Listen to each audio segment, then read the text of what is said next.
자, 잘 쉬셨죠? 네, 이제 접수 및 심사 쭉 보도록 하죠. 등기 신청이 들어오게 되면 이제 등기소 내에서 일련의 과정인데 서류가 이거 말고도 여러 개가 더 있어요. 이제 책 보게 되면 뭐 주민등록등본도 있고 등기 필증도 있고 여러 개가 있는데 이제 책에서 배우도록 하고 일련의 과정이 이제 등기 신청이 들어오게 되면 등기관이 접수를 받게 됩니다. 접수받게 되고 등기 실행 여부를 심사할 것이며 심사한 후에 등기를 실행할 것인지 아니면은 다른 말로 이제 각하할 것인지를 결정하는 것이 일련의 과정입니다. 이제 쭉 이제 지금까지 아까 우리가 인감 배웠어요? 기억나세요? 전 시간에? 물어보기가 무서워. 자, 표정 보니까 소유권자가 등기 의무자가 되면 등기필증 가져오고 인감을 내라고 배웠습니다. 그 서류를 꾸려가지고 등기소에 신청하러 가는 거예요. 신청이 들어오면 접수를 반드시 받게 됩니다. 일반적으로. 반드시 받을 경우에 접수번호가 부여가 돼요. 접수받게 되면 접수번호가 부여가 되는데 접수번호는 이게 등기 실행 순서가 됩니다.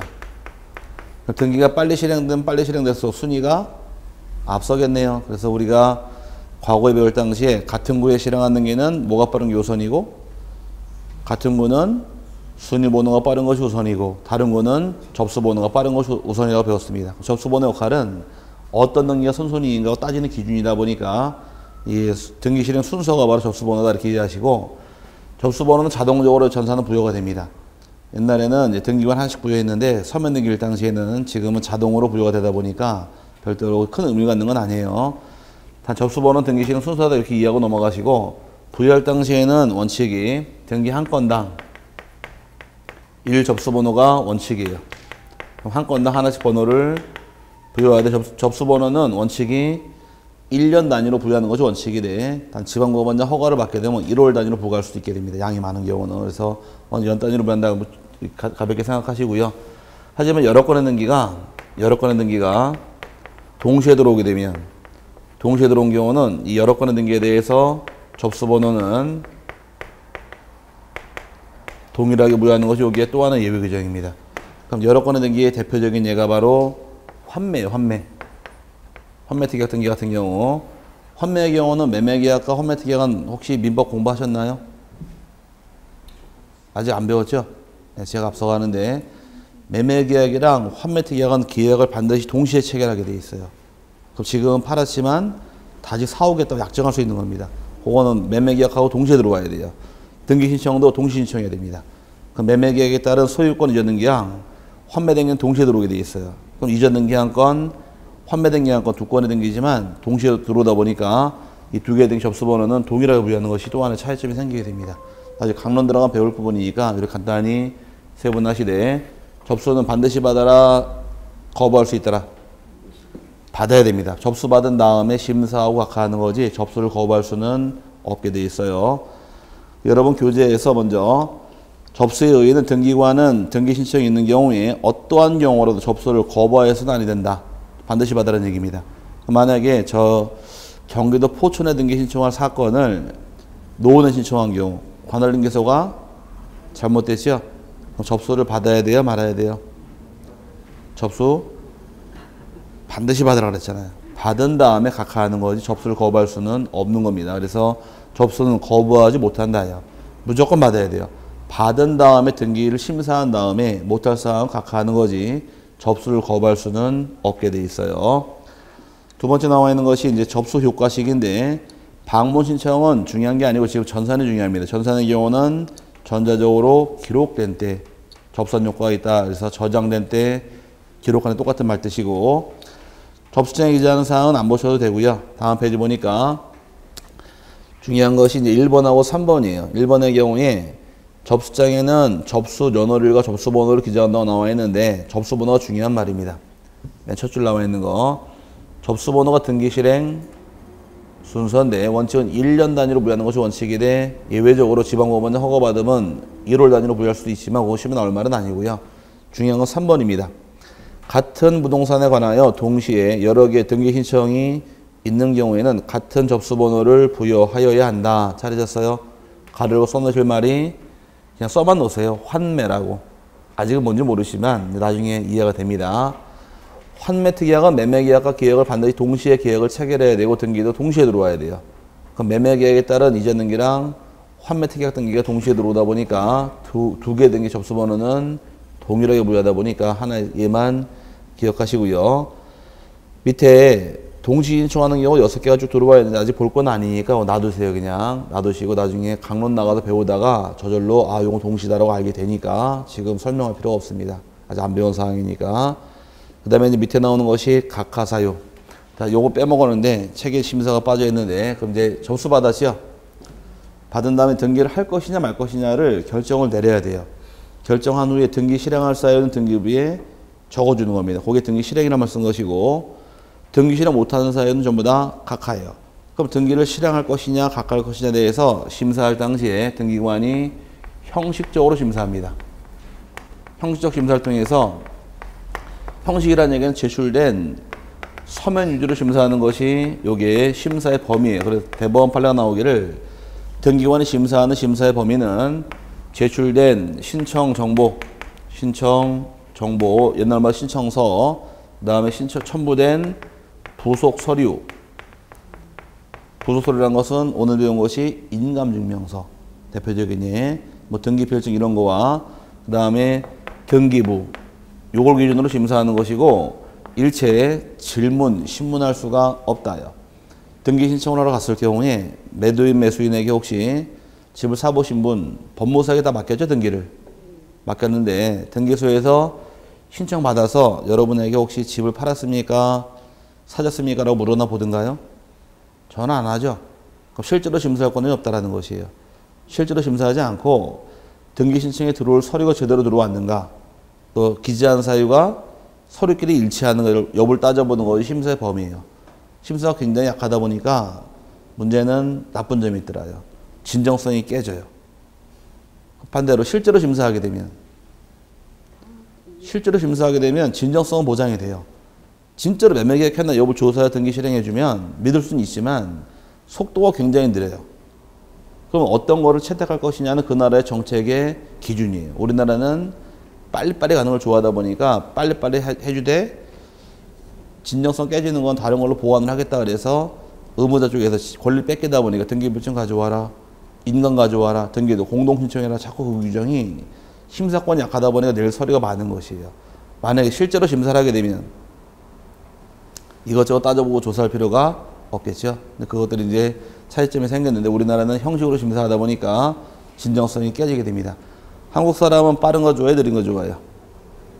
빠른 거 좋아하죠. 성질이 워낙 급해서 버스 정거장 가서 버스 기다리다가 버스만 오면 오기 전 내려가 있어요. 이미 길에. 아닌가요? 미리 내려가 있죠. 또 자판기 돈 넣고 누르자마자 손은 이미 들어가 있고 어뜨고 나중이고 그 불 꺼지면 끊어야 될 것을 그냥 돈만 넣고 그냥 누르자마자 열고 손 들어가 있는데 또 아이스크림 언제 먹어요? 어떻게 드세요? 서양 애들 아이스크림 먹는 거 보면 어떻게 먹던가 다리 혀를 핥아먹지 않나요? 녹는 부분? 한국 사람은 그냥 그 땡땡 얼음을 이빨로 깨물어 먹으면서 나중에는 하도 먹으니까 여기가 아파 막. 그래도 막 그냥 의젓 씹어 먹는데 우리 정서에 맞는 것은 빠른 걸 좋아하다 보니까 빨리빨리 가는 걸 좋아해서 형식으로 심사하지만 진정성을 깨지게 됩니다.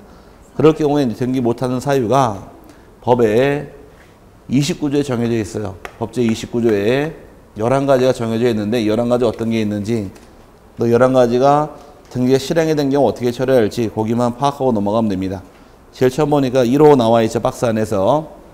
1호가 사건이 그 등기에서 관할이 아닌 경우 줄여서 관할을 위반했다 이렇게 표현합니다. 그럼 포천 등기할 것을 노은에 등기한 경우예요. 그럼 접수를 받아야 돼요? 말아야 돼요? 네, 오케이. 받은 다음에 각하하는 겁니다. 두 번째가 이제 사건이 등기할 것이 아닌 경우 2호가 굉장히 중요해요.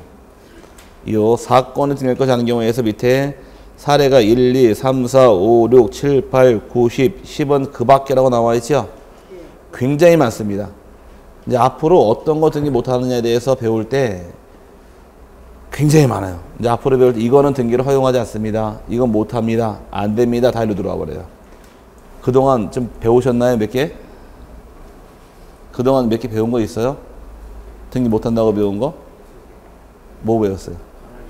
아니 그거 말고 등기 못하는 사항 그동안 많이 배웠는데 유치권 등기할 수, 없다. 점유권 등기할 수 없다. 아파트 계단 목도 등기할 수 없다. 기억나세요?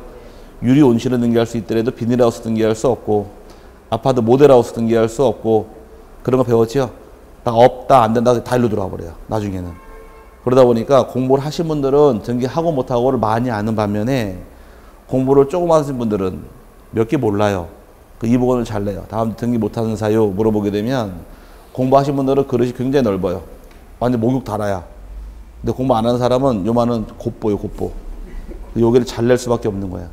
공부하고 안 하는 사람은 차이가 지니까. 그래서 거의 매회난다고 보시면 맞는데, 아직 우리가 몇 개 안 배웠으니까 이제 배운 거 위주로 설명을 드릴게요. 그게 굉장히 중요한 겁니다. 그 안의 것이. 첫 번째가 등기 능력 없는 물건 또는 권리에 관한 등기를 신청하는 경우, 다 사건의 등기할 사항이 아닌데, 등기할 수 없는 물건, 쉽게 얘기해서 비닐하우스, 모델하우스, 주유소, 캐노피 이런 것들을 대상이 되고, 등기할 수 없는 권리라는 것은 유치권, 점유권 같은 경우 등기할 수 없으니 그게 이제 대상이 되는 겁니다. 두 번째, 법령에 근거가 없는 특약사항 등기를 신청하는 경우란 말 나오는데, 근거가 있는 것도 있고 근거가 없는 것도 있어요. 혹시 임차권 배웠어요? 안 배워서 쉽게 얘기할게. 자, 은행 가서 저당권 설정할 수 있죠? 돈 빌리고. 그럼 은행에서 돈을 안 갚게 되면 어떻게 하나요? 그 집 경매 실행하죠? 돈 받으려고. 근데 경매 실행하는 것은 저당권자의 권리예요. 근데 그걸 못하게끔 당사자 합의로 저당권자 경매 실행 못하게 막는 거, 이런 것들은 금지하는 겁니다. 할 수가 없는 거예요. 법률에 근거가 없으니까. 권리를 일방이 막을 수는 없기 때문에 그건 허용하지 않는 겁니다. 저당권자가 경매 실행하겠다는 특약, 아직 쓰지 마세요. 다 알게 되니까. 혹시 임대차란 말 아직 안 배웠죠? 임대차. 아니, 배웠어요? 안 배웠어요? 기억이 안 나요? 네. 임대차의 경우는 임차인이 차임을 지급할 의무가 있어요. 집세는 의무가 있는데, 집세를 2번만 연체당하게 되면 집주인이 나갈 수 있어요. 몇 번 연체하면? 2번만 연체하게 되면 집세를 집주인이 나가고 쫓아낼 수 있는 겁니다.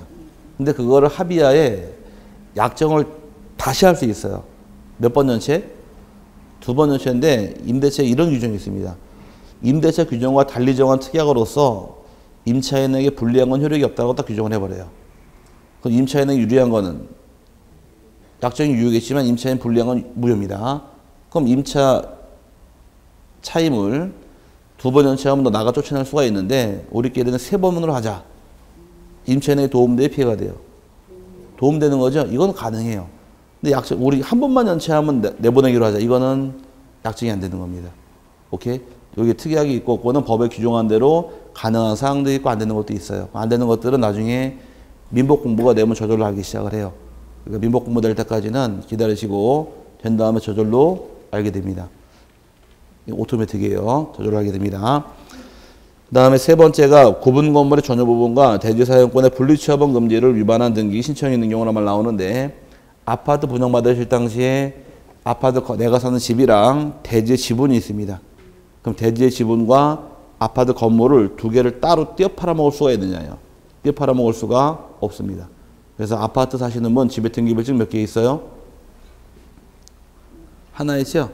분명히 내가 사기는 아파트 건물도 샀고 대지 지분도 같이 샀지만 등기부증 하나밖에 안 줘요. 건물물만.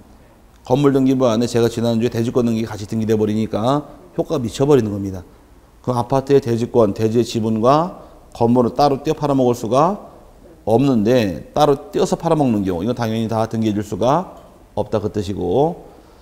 그 다음에 네 번째, 농지의 전세권 설정을 목적으로 하는 등기 신청한 경우도 각하인데, 농지는 우리나라가 역대적으로 보게 되면 참 이 역사가 좀 참 암울한 역사인데, 1910년도에 우리나라 토지조사법을 시행을 합니다.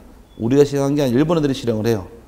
일본 애들이 조선 땅을 이제 침략을 한 다음에 조선 땅을 뺏으려고 토지 수탈 계획을 세우고, 세운 회사가 동양 척식회사를 세웁니다. 대구에다가 세운 다음에 토지를 뺏기 위한 작업이 들어가는데, 말은 토지 뺏을 목적이지만 내세운 말은 토지 조사란 말 내세웠어요. 조사 어떻게 했느냐? 옛날에는 뭐 땅을 짓고 살 때, 집 짓고 살 당시에 땅 문서도 있었고 땅 문서 없는 땅도 많았습니다. 그냥 짓고 살다 보니까 일본인 공무원이 와서 한일 합방한 후에 살고 계신 주인한테 여기 땅 주인 맞으세요? 땅 문서 있나 줘봐요. 있으면은 등록을 해주고 주인이라고, 없으면 증명 못 하잖아요. 국고 기속. 다 뺏어갔어요. 다 뺏어가가지고서 이 땅을 다 국고로 기속시킨 다음에 이걸 일본인 그 자본주의에 팔아먹습니다. 일본인 지주가 발생되면서 일본인 지주가 소작을 하기 시작하는 거예요. 소작하다 보니까 소작농들은 보릿고개를 넘지 못하지 항상. 그러면 그 땅을 줘서 뺏어가지고 팔아먹어서 그 나온 돈이 어디로 갔느냐? 전쟁 자금. 그걸로 들어가 일본 애들이 돈을 마련한 거예요. 그걸로 전쟁 일으키려고 그 계획을 다 세워서 조선 땅을 다 뺏어간 겁니다. 아직도 토지대장 보게 되면 일본인 명의 땅이 많아요. 지금도 뭐 여의도 31배에 해당하는 땅이 아직도 일본인 명의 있다고 얘기를 하던데 그 땅 누가 아직 안 찾고 있는 겁니다. 어쨌든 간에 그런 목적 때문에 땅을 뺏겨서 그때 만들어진 것이 토지대장 임야대장이에요. 그때 어쨌든 그런 시기로 거쳐오다 보니까 좀 문제가 심각했죠. 아닌가? 맞죠. 그러니까 걔네들이 뿌리만 걷는 거예요. 뿌리만 걷다 보니까 걔네들은 남에게 해코지를 많이 하다 보니까 자연적으로 일본 사람 심심할까봐 땅도 한 번씩 흔들어주고. 아닌가? 뻑하면 태풍 우리나라 오다가 라이트로 휙 슬라이스 나고 태풍이 어쨌든 간에 참 좋은 나라 살고 있는데 더울 것 같으면 비도 바람도 불어주고 폭풍 한번 와주고 심심할 땅도 한 번씩 흔들어주고 핵폭탄 뻥뻥 터져가지고서 방사능도 많이 먹고 앉아있고 참 좋은 나라 살고 있는 게 일본인데 우리나라는 덕분에 얌전하죠. 다 막아주잖아요. 태풍이 오다가 이렇게 오른쪽으로 꺾이죠. 대부분 다. 왠지 아세요? 한라산 때문에. 네.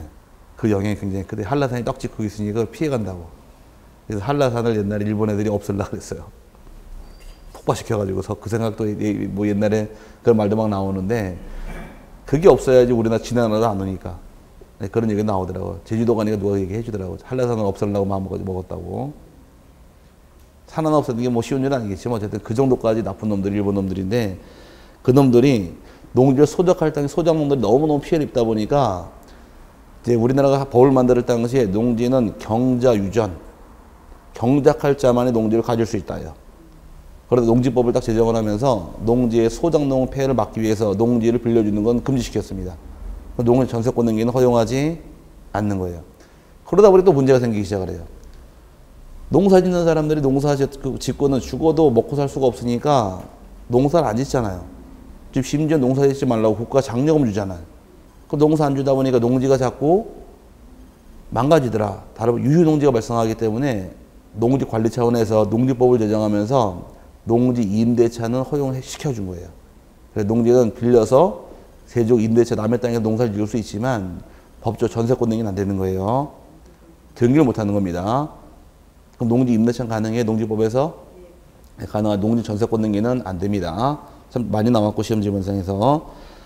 그 다음에 다섯 번째 저당권을 피담보 채권과 분리하여 양도하거나 피담보 채권과 분리하여 다른 채권 담보로 하는 등기 신청하는 경우도 허용하지 않는다요. 은행에서 돈을 빌려주고서 담보를 잡죠. 그 담보가 저당권. 빌려준 돈을 피담보 채권이라고 불러요. 피담보 채권이 지금 말이 어려운데 피담보 채권이란 말 뜻은 빌려준 돈을 피담보 채권 그러는 겁니다. 그럼 은행에서 돈 빌려준 채권 1억이 있더라. 저당권 등기했네요. 그 채권 1억과 저당권을 두 개를 분리해서 양도할 수 없게 돼 있어요. 분리시험 금지가 있다 보니까 따로 떼어서 양도하는 행위도 허용하지 않는 겁니다. 그 다음에 6번이 일부 지분에 대한 소유권 보존 등기, 그 다음에 공동 상속인 중 일부가 자신의 상속 지분만에 대해서 상속 등기 신청하는 경우는 다음 주에 배울 때 놔두시고요. 다음 주에 알려드릴게요. 그 다음에 여덟 번째가 관공서, 법원, 촉탁으로 실행이 돼야 할 등기를 신청하는 경우, 이것도 못 해주는데 우리가 가압류는 왜 하더라? 가압류하는 목적은 일반 채권자가 돈 받을 게 있는 경우는 가압류한다고 제가 설명을 드렸습니다. 아닌가? 세금에 체납이 있는 경우는 세금 체납은 압류란 거라더라 라고서 설명 안 드렸었나? 죄송합니다. 가르친 적밖에 없어요. 자, 압류와 가압류하는 목적은 받을 돈이 있는 경우 압류나 가압류한다고 배웠었고 돈이 아닌 경우는 처분금지 가처분 등기하는 겁니다. 그럼 여러분이 저에게 돈을 2천만 원 빌려주셨는데 제가 돈을 안 갚아요. 그럼 돈을 받아내기 위해서 제 집에다가 가압류할 겁니다. 가압류 어디다 신청하느냐? 법원에 신청하시는 거예요, 여러분이. 어디다 신청하시라고요? 법원에 신청을 통해서 법원이 가압류 신청 받았지요? 이 가압류 할 것이냐 말 것이냐를 법원이 결정한 다음에 가압류 할 때는 법원이 촉탁을 해주는 거예요, 등기소에. 오케이? 가압류는 어떻게 들어올 등기에 등기소 입장에서는 법원이 촉탁할 등기죠? 뭔 말인지 갔어요? 근데 이 가압류를 여러분이 직접 하겠다고 등기소 신청하는 경우, 이거 법원이 촉탁할 등기를 개인이 신청하는 경우는 방식이 어긋났기 때문에 안 받아주는 겁니다. 오케이? 그래서 거기에 이제 그 뜻이고 또 똑같은 사례예요. 경매 신청 어디다 걸어요? 법원에. 근데 여러분이 경매 신청한다고 등기소 온 거예요.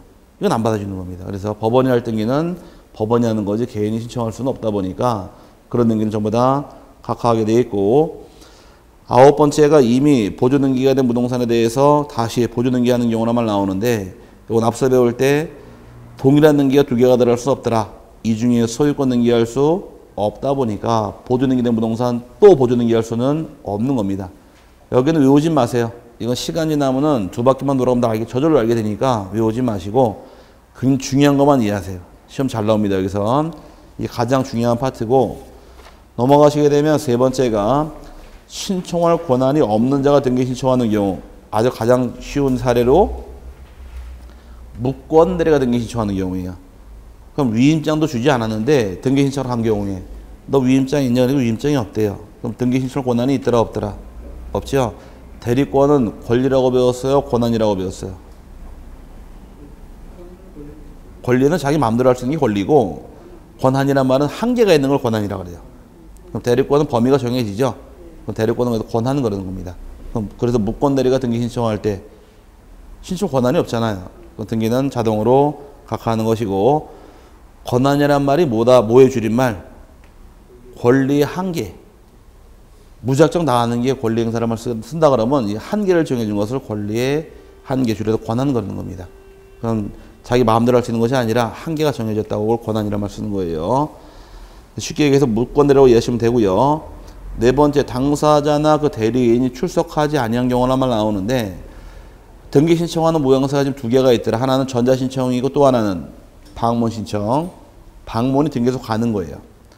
그럼 등기소 가서 신청할 당시에는 당사자가 오든 대리인이 오든 와야 됩니다. 안 온 경우는 각하예요. 등기 신청이 들어왔는데 오토바이로 퀵이 왔습니다. 이런 건 각하란 얘기예요. 출석 안 했으니까 무조건 가야 돼요. 당사자가 가든 대리가 가든 전자신청이 하는 경우는 가야 됩니다. 그 다음에 다섯 번째가 신청 정보의 제공이 대부분 규칙으로 정하는 방식에 맞지 아니하는 경우라만 나오는데, 자, 지난주에 신청 정보 설명드릴 당시에 기억나세요? 신청서에는 이것저것 적을 게 많았습니다. 먼저 사고 팔은 부동산 적어라. 당사자가 돈 신청인 적어라. 등기 원인 적어라. 목적 적어라. 많이 적었는데 이런 걸 빼먹었다거나 잘못 적었다거나 이런 경우는 전부 다 각하예요. 또 도장을 찍을 때에도 서면 등기를 당시에는 신청서가 2장 이상일 때에는 반 접은 다음에 앞장 뒷장에 도장을 찍어야 됩니다. 요거를 뭐라고 부르느냐? 사이 간 집어넣어서 간인 그래요. 뭐라고요? 간인. 왜 중개업자가 계약서 작성할 당시에 2장 작성해서 이렇게 해서 반 접은 다음에 다음 장이랑 겹쳐서 도장 찍잖아, 이거를. 그 앞장, 뒷장 사이에 찍는 도장을 사이 간자 간인이라는 말 쓰는 겁니다. 이해 갔어요? 간인은 1인만 하면 돼요. 한 사람만, 둘 중에. 두 사람 할 필요 없어. 한 사람만 하면 돼요. 한 사람만 하면 돼요. 1인만 하면 되는데, 간인은 안 했다거나, 2명에도 상관없어요. 근데 1명만 해도 상관이 없는 거예요, 간인은. 또 신청서에 적은 사항을 잘못 적어서 고쳤습니다. 고치는 걸 정정이라고 불러요. 정정할 때는 둘 다 찍어야 돼요. 매도인, 매수인이. 정정이 중요하더라, 간인이 중요할까? 매매 금액을 확 낮춰버리면 서로 기분 안 좋을 거 아니에요. 고치는 부분은 둘 다 찍어야 돼요. 근데 간인은 1인만 하면 됩니다. 오케이? 여기 차이점인데 도장을 하나 빼먹었다거나 다 방식에 어긋난 것들이 이걸 다 각하게 돼 있고, 그 다음에 6번째가 신청정보의 부동산 또는 등기 목적인 권리 표시가 등기 기록과 일치하지 않는 경우, 줄여서 신청정보와 등기부가 일치하지 않는 경우는 각하하더라. 그 다음 7번째도 신청정보의 등기 의무자 표시가 등기기록과 일치하지 않는 경우 신청정보에 나오는 매도인은 홍길동, 등기부상은 이몽룡. 다르네요. 그럼 각하. 그 다음에 신청정보의 정보와 등기원인을 증명하는 정보가 일치하지 않는 경우로만 나오는데 등기원인 정보 참 많이 나오는 말인데 말을 풀어보자고요. 등기원인 정보란 말은 매매계약을 통해서 소유권을 잊었는 게 아니라 그럼 등기하게 된 원인은 매매. 그럼 등기원인이 매매일 경우는 매매했음을 증명하는 정보, 등기원인 증명 정보라는 것은 매매 계약서가 되는 겁니다. 가장 대표적인 유형이에요. 교환이 원인일 경우는 이제 말바꿔치기예요. 교환 계약서. 증여가 원인이면은 증여 계약서. 전세권 등기하더라. 전세 계약서. 판결일 경우는 판결문. 다 굉장히 많은 서류가 있는데 신청서에 전세금 1억 적었지만 전세 계약서는 9천만 원 나와 있는 경우. 다른 경우도 각하합니다. 그 다음에 9번째가 등기 신청에 필요한 첨부 정보를 제공하지 아니한 경우. 아까 소유권자가 등기 의무자가 되면 등기 필증 내야 돼요? 인감 내야 돼요? 네, 둘 다 내야 되는데 등기 필증만 딸랑 갖고 와서 인감을 빼먹은 경우. 그럼 필요한 서류 빠졌죠? 각합니다. 10번째가 취득세, 등록 면허세 또는 수수료를 내지 아니하거나 등기 신청과 관련하여 다른 법률에 따라 부과된 의무를 이행하지 않는 경우가 나오는데 부동산 취득하는 자 납부할 세금이 있습니다. 취득세 내야 돼요. 근데 등록 면허세 납부해야 됩니다. 그 다음에 수수료란 말 나와요. 수수료 왜 냈느냐? 나중에 설명드리겠지만 물어넣어보자고요. 취득세 과세권자가 누굴까? 취득세 누가 과세할까? 특광 도지사. 이렇게 외우시라는데 기억 안 나시죠? 한 번 더 해드릴게. 부동산을 취득해서 내는 세금, 취득세, 보유하고 있더라, 납부하는 세금, 재산세, 팔아먹더라, 양도, 소득세가 취득해서 팔아먹을 때가 1년의 세금인데 취득세, 재산세, 양도세 중에서 세율이 가장 높고 세금이 가장 큰 게 어떤 돈이에요? 양도세죠? 단기 차익가 되면 38%, 40% 때려버리니까 아닌가? 양도세가 세계 제일 큰 거 아니에요? 취득세가 4%잖아 일반 세율이. 근데 양도세 같은 경우는 단기 차익 같은 경우는 뭐 이것저것 빼줘야 수익이 막 48% 때려버리니까. 맞죠? 그럼 세금 가장 큰 게 양도세, 국가가 부과하는 세금이에요. 양도세는. 그 다음 큰 돈은 취득세, 시도지사가 부과하는 세금. 가장 세금 작은 게 재산세, 시군구세라는 얘기입니다. 이렇게 이해하시면 안 헷갈릴 거예요. 안에 그냥 외우는 것보다 감각적으로 이해하면 답이 나오잖아. 세금중 가장 큰 세금이 양도세 누가 부과하고 국가가 부과하고 취득세나 등록면허세는 시도지사가 그 다음에 재산세는 시군구세예요. 감 잡았죠? 그럼 취득세를 납부하지 않은 경우 그럼 이제 물어보자고. 취득세는 과세권자가 누구라고요? 시도지사죠? 그럼 여러분이 등기할 때 납부한 취득세, 등록면허세, 등기해서 법원이 가져가는 게 아니라 다 시도지사, 서울시장이 다 가져가는 겁니다. 그럼 등기소 입장에서 일만 신나게 했지 돈 받는 게 있어요? 없잖아요. 그러다 보니까 대부분 규칙으로 정해놓은 것이 수수료입니다. 그럼 등기 한 건당 수수료 내게끔 정해놨어요. 그래서 등기에서 재원 확보가 되는 거예요. 근데 권리 같은 경우 소유권, 지상권, 전세권 등은 뭐 다른 걸로 마찬가지로 한 건당 14,000원을 내게 돼 있어요. 그걸 차곡차곡 모아놓으면 등기소 재원 확보가 되는 겁니다. 그 등기소 내에서 나중에 컴퓨터 장비를 구입한다거나 돈이 필요할 거 아니에요. 다 그게 글로 충당되는 돈이에요. 내게 돼 있고 또 다른 법률이 부과한 의무라는 걸 모르면 하느냐. 다른 법률이 부과한 의무라는 것은 혹시 집에 등기필증 맨 뒤에 보시게 되면 수입인지가 몇 개 붙어 있을 거예요. 그 다른 법률이 부과한 의무고 또 따라붙는 돈이 있죠. 지방교육세 따라붙게 됩니다. 이게 다 따라붙은 게 다른 법률이 부과한 의무라는 것이에요. 그럼 결과적으로 한 글자로 줄여서 돈이에요. 돈 내란 얘기예요. 또 살 게 있죠. 국민주택 매입 채권 사야 될 거예요. 5년짜리. 채권도 강제로 사야 됩니다. 샀어요? 팔았어요? 그 자리에서 팔았죠? 왜 팔았어요? 달라 그러세요. 안 판다 그러세요. 네, 지금 달라 그러세요. 이게 훨씬 이익이에요. 팔면은 보통 12%, 13% 이자를 까요. 그 자리에서 까요. 공시율이 뜨는데 그게 한 8%에서 10%가량 돼요. 근데 은행에 넣어봐야 이제 3%밖에 안 줬는데 뭘로 8% 9% 까고 그냥 그 내가 손해본 돈 파냐는 얘기예요. 그거를. 그냥 없는 돈 세워놓고 그냥 놔두면은 5년 내그 돈 다 들어오는데 그 돈 때문에 내가 그거 팔아야 당장 먹고 사는 거 아니면은 그냥 너 달라고 안 판다 그러세요. 그럼 그게 통장에 찍혀 있어요. 그럼 나중에 5년 후에 돈 그대로 들어와요. 그럼 손해나는 게 없으니까. 또 5년 이달 못 받은 거에다가 그걸 팔아야지 자기들도 수익이 발생하지. 예, 그러니까 팔라 그러는 거예요. 안 판다 그러세요. 달라 그러면은 법무사 사무장이 뭐라 그럴까? 진상 그러고 가요. 지 먹을 걸 떼가니까. 그래서 이 옛날에 채권을 아마 아시는 분들은 자동차 등록사업소나 등기소 앞에 채권 삽니다. 채권 할인 굉장히 많았어요. 지금 있던가요? 없어졌죠? 왜? 여러분이 못 모르고 채권을 너무 싸게 팔다 보니까 사채업자한테 피해가 너무 커지다 그래서 그거를 그 시군구청 가거나 등기소 가게 되면 은행 출장소가 나와 있어요. 금융기관만 팔아먹을 수 있도록 법을 개정시켜버린 거예요. 일반 사채업자 못 사게 막아버린 겁니다. 이걸 하도 많이 까니까. 그래서 은행 그 구청이나 등기소 법원에 가면 다 출장소가 다 나와 있어요. 거기서만 팔게 돼 있어요. 그리고 아무래도 일반 사채업자보다는 이자를 더 쳐주니까. 그래도 이자가 고리니까 팔지 마시고 갖고 계시란 얘기예요. 근데 저는 집 사면서 다 팔았어요. 그런 설명이 없으니까. 예? 그래 앞으로 그렇게 하시라고. 예. 그러면은 몇 푼은 벌었잖아요. 예. 어쨌든 그 8% 이자 주는 건 없으니까. 예. 어쨌든 그 정도 갖고 가시면 됩니다. 어쨌든 10번 돈을 내라는 얘기고요. 11번째의 경우 신청 정보 또는 등기 기록, 부동산 표시가 토지대장, 임야대장 또는 건축물대장과 일치하지 않는 경우도 각하게 되어 있는데, 자, 이거 외우는 게 아니라 칠판 잠깐 보시고요. 심사하는 범위는 신청 정보 보고 심사하고, 제출된 부속 서류 보고 심사하고, 또 뭐 보고 심사해라? 등기부 보고 심사해라고 떠들었어요.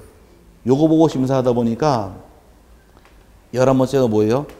신청 정보에 기재한 사항과 등기부랑 적은 사항과 대장에 불일치하는 경우. 오케이? 신청 정보죠? 10번째는 한 글자로 돈 내라. 9번째는 필요한 서류 빠진 경우, 첨부 정보 빠진 경우. 그 다음에 8번째는 신청서와 등기원인 영서가 불일치하는 경우. 카카. 7번째도 신청서와 등기부의 불일치.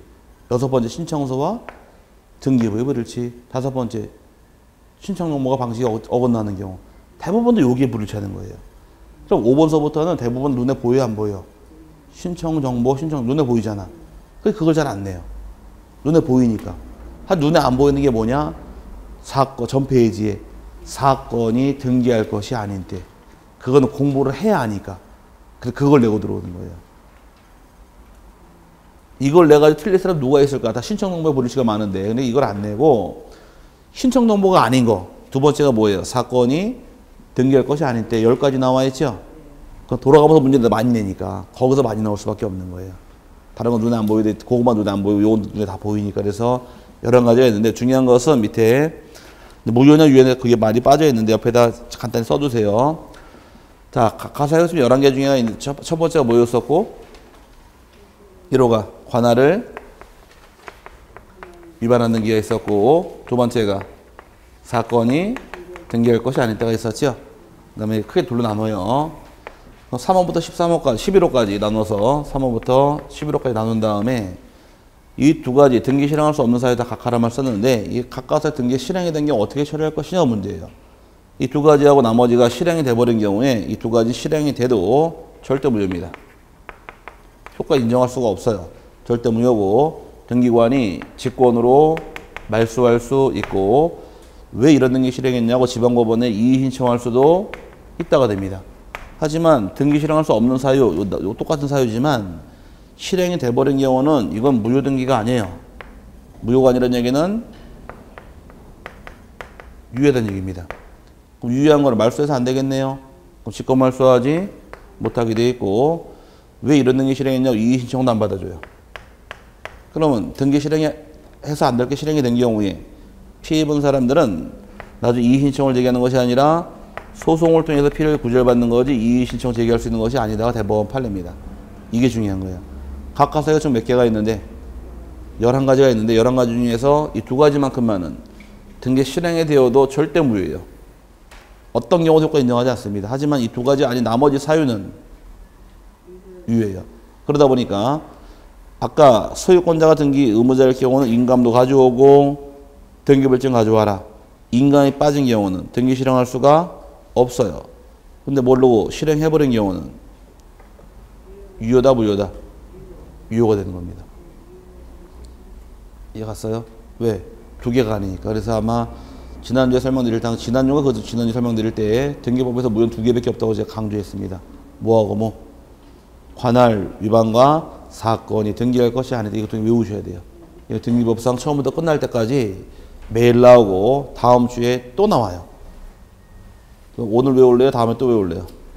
외워놔야 이 신상이 유익한 겁니다. 그래서 효과가 이렇게 이어진다 이렇게 정리하시고, 그 다음 밑에 등기 신청에 취하란 말에 나오는데, 취하라는 것은 신청한 뒤에 등기 신청인들이 등기를 처리하는 것을 취하라고 부릅니다. 뭐 하는 거? 처리하는 거. 등기를 신청한 다음에 등기 신청 안 한 걸로 할게요라고 등기를 걷어들이는 걸 취하란 말을 써요. 취하는 언제, 이제 요게 어려운 건 아니니 간단히 볼게요. 취하는 누가 할 수 있느냐? 그 다음에 언제까지 하느냐? 그 다음에 취하의 효과는 어떻게 처리될 것이고, 방법은 어떻게 할 것이냐? 그 다음에 범위까지만 간단히 세분화하시면 여기는 간단히 내용 정리가 끝납니다. 취하든 등기 신청인들이 등기를 취하는 것이 권한이에요. 취하라는 건 등기 실행할 수 없는 사유 중에 하나인데, 취하랑 각하랑 차이점이 발생이 됩니다. 취하는 누가 하는 것이고 신청인이 하는 것이고, 각하라는 건 누가 하는 거예요? 등기관이 하는 거예요. 등기관이 등기를 심사할 때 등기할 수 없는 사유가 법에 11가지가 있다고 또 법에 규정을 해놨습니다. 그럼 서류를 받아서 11가지 해당하는지 아닌지를 심사하는 것이 심사의 범위라는 것이에요. 11가지 걸리게 되면 각하하여야 한다. 오케이? 네. 11가지가 해당이 됐는데 각하당하기 전에 나 등기 신청 안 할래요 라고 물르는 거를 취하라고 불러요.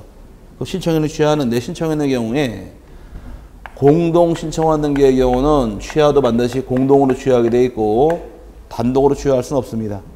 공동으로 여러 번 나와 취하고 공동 신청한 등기일 경우는 취하도 같이 와야 돼요. 공동 신청 등을 단독 취할 수는 없어요. 그럼 반대로 똑같은 개념이 공동 신청할 등기를 지금 현재 법무사에게 쌍방대리 시켜버려요. 그럼 쌍방대리를 통해 등기 실행한 등기가 있더라.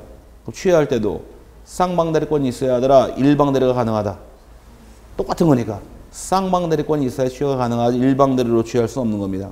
그럼 신청할 때 똑같이 가지고 있어야 이렇게 이해하시고, 그 다음에 등기 신청이 임의대리인, 임의대리가 취할 권은 있느냐? 임의대리는 취하권이 없어요. 없고 다만 특별 수권이 있는 경우에 한해서 취할 수 있는 것이 예외 규정입니다. 혹시 대리 취소 배웠어요? 총칙에서? 민법에서 무효와 취소 배웠어요? 취소권자 배웠어요? 취소권자 안에 무능력자 취소할 수 있다고 배웠을 것이고, 제한능력자 스스로 취소할 수 있고, 그 다음에 하지 않은 의사표시한 자 취소할 수 있고, 대리인 취소할 수 있고, 승계인 취소할 수 있더라. 그 대리인 중에서 법정 대리는 당연히 취소권이 있지만 임의대리는 취소권이 없다. 단 특별 수권이 있는 경우에 취소할 수 있다라고서 안 배우셨어요? 말 못해요? 이 말 안 돼. 이 대화로 해. 이 수화로. 자. 근데 그때 배우기를 법정 대리는 취소권이 있지만 임의대리는 취소권이 없다고 배웠어요. 똑같은 개념이에요. 임의대리는 어차피 취하권이 없고 별도로 취하하라고 수권행위가 한 번 더 있어야지 취소권이 정해지는 겁니다. 똑같은 개념을 보시면 될 것이고, 언제까지 취하느냐? 등기를 마치기 전까지. 등기를 마치기 전까지 취할 수 있더라. 다른 말로 이거로 완료되기 전까지 취하는 받아줍니다. 근데 효과는 이제 서면 등기를 당시에는 취하게 되면 받은 모든 서류를 다 돌려줘요. 뭘 돌려준다고요? 제출받은 모든 서류 플러스 수수료까지 포함을 해서 전부 다 반환입니다. 다 돌려주게 돼 있고, 하나를 빼는 게 아니에요. 다 돌려주는 게 차이점이에요. 근데 각하당하게 되면 각하는 등기 실행 못하도록 등기관이 처분되는 거죠. 그거 뺏겨요. 뭘 뺏겨내? 수수료 뜯겨요. 14,000원 뜯기고 신청서를 빼요. 뭐라고요? 각할당하면 신청서하고 수수료를 띄어. 안 돌려줘요. 아까 수수료 얼마? 14,000원 떼먹는 거예요. 등기소에서. 근데 취하라면 다 돌려주게 돼 있어요. 그래서 등기가 재량권이 있습니다. 그래서 물어볼 때 나중에 등기 신청 한번 해보시게 되면 서류에 하자가 있죠? 그럼 등기관이 물어봐요. 이 등기가 하자가 있는데 하자 안 고치시면 각하당하는데 취하하실래요? 물어봐요. 그럼 취하한다 그러면은 취를 받아주고 다 돌려주는 것이고 취하 안 한다 그러면 그냥 각하당하는 거예요. 그럼 얼마 뜯겠어요 지금? 14,000원 뜯겠는 거예요. 그러니까 등기관이 취하를 하라고 권해보는 게 바람직하다가 판례 입장이에요.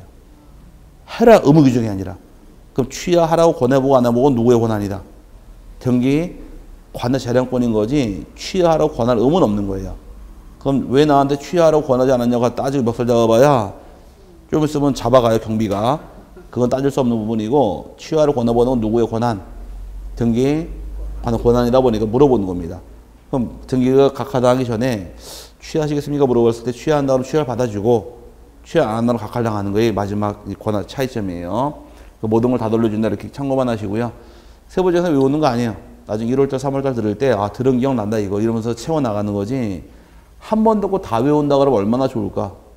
저도 편해요. 근데 그게 안 되거든. 들을 때마다 늘 잊어먹거든요. 정작 하나만 외우셔서 숙제를 냈는데 그것도 안 외웠잖아. 그러니까 이게 한 7, 8번 들어야지 그때 내게 되는 거지 한 번 듣고 죽어도 내게 되는 거 아니에요. 옛날에는 중개상강의가 3달로 돌아갔어요. 3개월 코스로. 그럼 6개월 강의 들을 때 2번 돌아갔죠? 이게 효과적이냐? 아니면 2달씩 3번 돌아가는 효과적이냐? 따져본 거예요. 근데 3달씩 2번 들은 사람보다는 2달씩 3번 들은 사람이 효과가 높아, 점수가. 그래서 가능한 한 진도가 쫓긴 한이들은 빨리빨리 2번 돌아가는 게 그게 이익이에요. 3번 천천히 갔으면 좋겠죠? 천천히 가면 뇌도 천천히 돌아가. 그러니까 안 되니까 빨리 돌아가는 게 훨씬 이익이에요. 어쨌든 간에 모든 걸 다 돌려준다. 여기 하나의 효과가 될 것이고 방법은 둘 중에 하나입니다.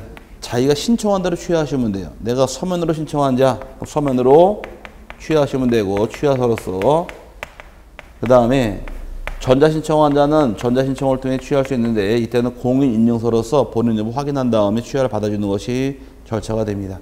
네, 범위는 여기서 문제 한번 나온 적이 있는데 등기신청 전부를 취할 수도 있어요. 전부 취하도 가능하고 일부를 취할 수도 있게 됩니다. 그럼 전부 취하, 일부 취하 둘 다 가능한데 한 해 사례가 이 집에 대해서 토지와 건물을 가비가 단독주택이 있더라. 토지와 건물을 을에게 매매 기간을 통해 팔았다는 얘기입니다.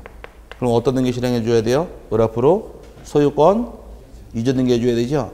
그럼 단독주택일 경우는 등기 건수가 몇 건일까? 2건입니다. 단독주택은 토지와 건물이 별개 부동산이니까 토지도 한 건, 건물도 한 건에서 단독주택 사시는 분은 집에 등기밀증이 2개가 있어요. 하나는 토지번 등기밀증, 하나는 건물번 등기밀증 따로따로 있게 됩니다. 근데 아파트는 하나밖에 없는 거 같이 묶어놔 버렸으니까 이게 차이점이에요. 그럼 따로따로 있는 게 중요한 거예요? 같이 있는 게 중요한 거예요? 어떤 게 원칙, 어떤 게 예외일까? 따로 있는 게 원칙일까? 같이 있는 게 원칙일까? 따로 있는 게 원칙이에요. 토지와 건물은 별개 부동산이니까. 근데 토지와 건물 같이 등기해버렸잖아요. 그게 특이하니까 아파트 등기부를 자꾸 낼 수밖에 없는 거예요. 또 여러분이 중개업 하시면서 가장 많이 보는 등기부가 아무래도 아파트가 많을 테니까 확인 설명은 해줘야 될 거 아니에요. 그러니까 아파트 쪽 등기부를 잘 내요. 일반 거 잘 안 내요. 근데 나중에 그거 위주로 강의를 하게 돼 있어요. 이거만 외우십시오라고서 이거 나옵니다. 줄 쳐드려요. 몇 개만. 어쨌든 간에 팔게 되면은 토지 한 건, 건물 한 건인데 요걸 묶어서 한꺼번에 등기 신청할 수 있어요. 요거를 묶어 신청하는 것을 아직 안 배웠는데 일괄 신청이라고 불러요. 오케이? 그럼 신청할 때 몇 건에 들어와서 지금 등기가? 토지 건물 2건이죠? 2건을 다 취할 수도 있는 거예요. 오케이? 다 취할 수도 있고 나는 토지는 등기 실행하고 얘는 실행하고 건물만 얘만 취할래? 이것도 가능하다 보니까 요게 일부 취하라는 얘기입니다. 그럼 2건에 등기 신청한 다음에 다 취할 수도 있고 둘 중에 하나만 취할 수도 있다 보니까 일부 취하도 가능하다 해서 요게 취하의 개념이에요. 책 들어가시게 되면 취하는 신청인 또는 대리인이 등기를 철회하는 걸 말하는 나와 있죠. 걷어들이는 겁니다. 근데 옆에 시기가 결정 전 나와 있네. 각하 결정 전. 지금은 법조문상이 이렇게 나옵니다. 결정 전이 아니라 마치기 전까지 이렇게 나와요. 써두세요. 지금은 법조문상 이렇게 나와요. 등기를 마치기 전까지 취하한다 나와 있고, 취하 방법은 두 가지입니다. 서면으로 신청한 자 서면 취하할 수 있고, 전자 신청한 자 전자로 취하할 수 있는데, 전자로 취하할 때는 공인 인증서로서 본인 여부 확인한 다음에 취하가 들어갑니다. 방법만 이해하시면 되고요. 그 다음에 기타 보기니까 취하는 등기 신청이냐 대 공동 신청한 등기는 취하도 공동이에요. 공동 신청 등기를 단독으로 취하할 수는 없고요. 그 다음에 서면 등기는 반드시 서면으로 하겠지만 일괄 신청한 경우는 일부만의 취하도 가능하다. 전부도 취하할 수 있나요? 네, 일부도 취하할 수 있고요. 그 다음에 취하가 있게 되면 신청서 및 부속서류 일체를 반환하더라. 모든 걸 다 돌려주는 겁니다. 다 돌려주는데 이 안에 수수료까지 돌려받는 거예요. 하지만 아까 각하당하게 되면 뭐를 뺀다고 설명드렸어요? 신청서하고 수수료를 뜯기더라 라고 설명드렸습니다. 그게 각하할 때와 취하당할 때의 차이점이고, 그 다음에 임의들의 논칙이 취하권이 있더라 없더라? 칠판에서 임의들의 논칙은 취하권이 없다 그랬죠? 그럼 특별수권이 있는 경우가 취하할 수 있으니 그게 취하의 뜻이에요. 그 다음에 이의신청이라는 말 나오는데, 이의신청은 잠깐 쉬었다가 다시 또 1시간 더 하고서 마치도록 하죠.